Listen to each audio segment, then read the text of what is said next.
दोस्तों, हम हर हफ्ते बड़ी मेहनत से आपके लिए एक दिल दहला देने वाली एनिमेटेड हॉरर स्टोरी बनाते हैं।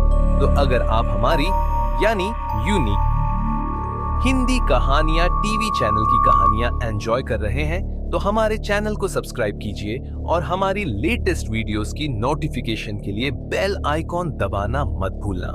प्रिया अपने डॉग टोबी के साथ जापान के ओसाका शहर में रहती थी। वैसे तो वो जापान के एक छोटे से गांव से थी, पर अपने फादर की डेथ होने के बाद वो अपनी माँ और बहन के लिए पैसे कमाने ओसाका शिफ्ट हुई थी। रिया की पर्सनालिटी बहुत ही स्वीट सी थी और वो एक टॉय शॉप में काम करती थी। उसे टॉयज बहुत पसंद थे, लेकिन उन टॉयज में से उसे सबसे ज्यादा पसंद थी डॉल्स। क्योंकि वो एक टॉय शॉप में काम करती थी तो वो डिस्काउंटेड रेट्स पर अपनी मनपसंद डॉल्स ले लेती थी। उसके घर में अलग अलग देशों से आई हुई यूनिक डॉल्स थी। एक दिन उसकी शॉप में एक लिमिटेड एडिशन लबूबू डॉल का कलेक्शन आया। जहां सारी डॉल्स आते ही बिक गई, वहीं एक डॉल रिया ने पहले से ही अपने लिए अलग रख ली थी। उस लबूबू डॉल का कलर गोल्डन था, एक ऐसा शेड जो बाकी लबूबू डॉल से अलग था। वो डॉल बहुत ही सुंदर थी और उस लबूबू जितनी क्यूट स्माइल रिया ने पहले कभी नहीं देखी थी। रिया उस लबूबू डॉल्स को अपने घर ले गई।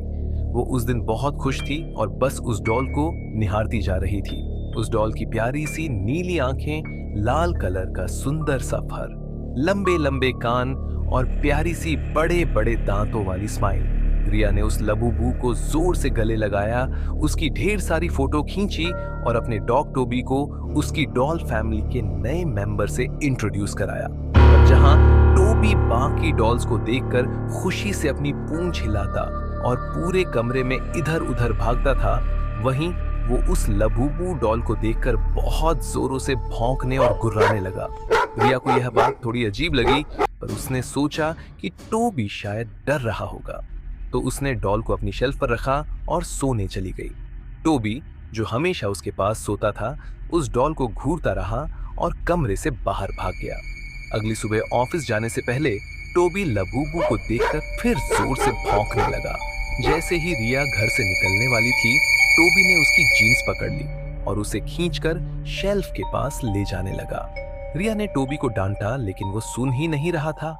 रिया ने गुस्से में टोबी को बाथरूम में बंद कर दिया और शॉप के लिए निकल गई। उस दिन उसका टॉय स्टोर में सबसे खराब दिन गुजरा। हमेशा सबसे प्यार से बात करने वाली रिया अपने कस्टमर से लड़ पड़ी। उसे समझ नहीं आया कि उसे अचानक इतना गुस्सा कैसे आ गया। उसके बॉस ने उसे उसी वक्त बहुत डांटा और नौकरी से निकाल दिया। रिया रोते रोते घर लौटी। उसने बाथरूम का दरवाजा खोला तो टोबी जोर से भागने लगा, लेकिन रिया का रोता हुआ चेहरा देखकर वो शांत हो गया और उसकी आंखों में भी आंसू आ गए। उस रात रिया जल्दी सो गई।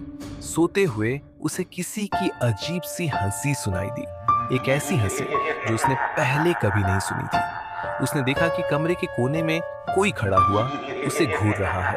अंधेरे के कारण वो साफ दिखाई नहीं दे रहा था। वो बिस्तर से उठी तो वहां कोई नहीं था, बस शेल्फ पर रखी वही लबूबू डॉल थी। रिया ने उसे फिर से सही से रख दिया और सोने चली गई। उस रात उसे सपना आया। सपने में एक भयानक लाल रंग का सड़ा हुआ जीव, जिसके नुकीले दांत और उससे भी ज्यादा नुकीले पंजे थे, उसके पास आकर उसका गला दबाने लगा। रिया डर के मारे चिल्लाई, लेकिन वो जीव भयानक हंसी हंसता रहा और पंजों से उस पर हमला कर दिया। रिया की आंख खुली तो उसने देखा कि लबूबू डॉल उसके ऊपर बैठी है। रिया चीख पड़ी। टोबी कमरे में आकर डॉल को दांतों से पकड़कर फाड़ने लगा और उसके टुकड़े टुकड़े कर दिए। रिया ने डॉल को डस्टबिन में डाला और सो गई। लेकिन सुबह उसके हाथों पर लाल लाल दाने थे और टोबी गायब था। जब उसने बाथरूम के शीशे में देखा तो कंधे के पीछे वही डरावना जीव खड़ा हंस रहा था, पर पीछे मुड़कर देखा तो वहां सिर्फ शेल्फ पर वही लबूबू डॉल थी, जो अब पहले से ज्यादा डरावनी हंसी हंस रही थी। और टोबी बाथरूम में मारा पड़ा था। ये सब देखकर रिया डरेगी और रिया ने उसे जलाकर राख नदी में बहा दी। उसे लगा कि अब वो सुरक्षित है, लेकिन अगली सुबह उसकी डेड बॉडी मिली और उसके पास वही लबूबू डॉल रखी थी। आज भी लोग कहते हैं कि लबूबू डॉल असल में एक इविल डीमन पजुजू का रूप है और कई देशों में इसे बैन कर दिया गया है। दोस्तों सा आपको क्या लगता है, क्या लबूबू डॉल सच में कर्स्ड है या ये सब बस अफवाह है?